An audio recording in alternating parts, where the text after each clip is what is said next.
রান্না শেষে হামিদ একটা প্লেটে করে আমার জন্য খাবার নিয়ে আসে। ব্যালকনিতে বসে আমি কোনোভাবে দুমুঠো খাই। ওখানে বসেই সিগারেট ধরিয়ে এই অভিশাপ নিয়ে ভাবছিলাম।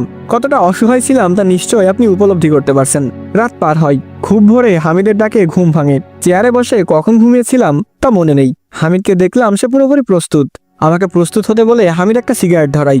ততক্ষণে আমি ফ্রেশ হয়ে আসি আর দুইজন মিলে রওনা করি কবিরাজের বাড়ির উদ্দেশ্যে। ওনাকে কবিরাজ না বলে হুজুর বলাটাই উত্তম হবে। কথাটা কেন বললাম তা জানতে পারবেন সামনেই।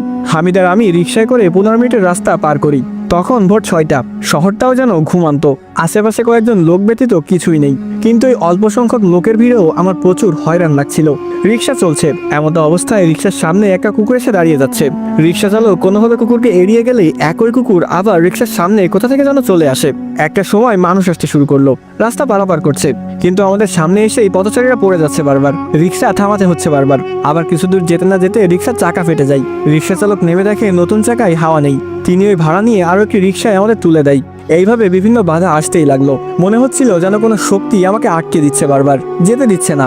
আমার মন মানছে না, বারবার মনে হচ্ছে হুজুরের কাছে যাব না। আবার ভাবছি না যাওয়ার তো কোনো কারণ নেই, তার মানে আমাকে সে শয়তান আটকাচ্ছে। তবু আমরা পৌঁছে যাই গন্তব্যে। ঢাকার কোনো এক মসজিদের ইমাম তিনি। পরিচয় গোপন রাখতে বলা হয়েছে। হামিদ হুজুরকে সালাম দিয়ে আমাকে পরিচয় করিয়ে দেয়। তবে হামিদ যে খুব চেনা তার সেটি ভুল। হয়তো আলাপ শুধুমাত্র ফোনেই হয়েছে। আজই তাদের প্রথম দেখা। হুজুর মসজিদের সামনে আমাদের জন্য অপেক্ষা করছিলেন। এরপর আমাদের নিয়ে চলে যায় মসজিদের দ্বিতীয় তলায়। আমি দেখতে পাই হুজুরদের থাকার জন্য 2টা রুম আছে। হয়তো এখানেই ওনারা থাকেন। আমি